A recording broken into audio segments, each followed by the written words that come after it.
At samantala, pinag-aaralan ng Agriculture Department na magpapatupad ng price freeze sa ilang mga agricultural products sa harap ng epekto ng sunod-sunod na mga bagyo. Si Vel Custodio sa sentro ng balita.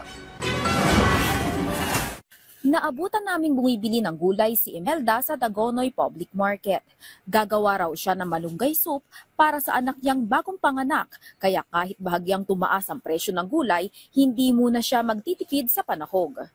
Hindi pwedeng tipirin kasi hindi pwedeng kulang yung sangkap eh. Pare-parehas lang. Tatas, bababa, kaya pare-parehas lang.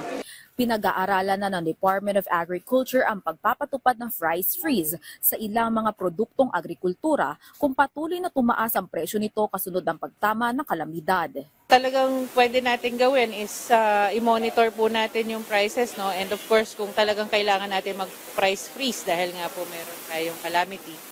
Ayon sa ilang mga retailers, tumaas ang presyo ng mga gulay dahil sa nagdaang mga bagyo. Kagaya na lang nitong repolyo na mula 100 pesos, ngayon ay 120 pesos na dahil yan sa delay ng pagdating ng mga supply. Tiniyak naman ng DA na walang nakasarang daan kaya magiging tuloy-tuloy na ang pagpasok ng supply ng mga gulay.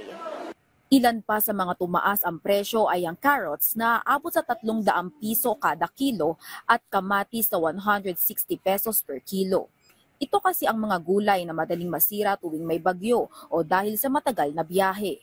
Kung sa Dagonoy Public Market nananatiling mataas ang presyo ng gulay, nagsisimula ng bumaba ang presyo ng ilang mga paninda sa Paco Market. Kahapon tumaas pero ngayon okay na ulit siya. Kasi kahapon po talagang nag-flash flood.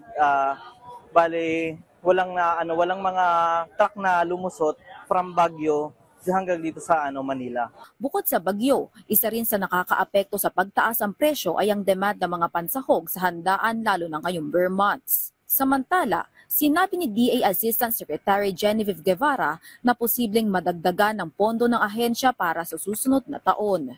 I think meron po kaming paparating pa nga because ang budget natin for flood control ay merong ibibigay for DA additional because doon po I think nasa 40 billion ata na additional for DA. So we welcome that as a boost also for the department to continue on with our project. Vel Custodio para sa Pambansang TV sa Bagong Pilipinas.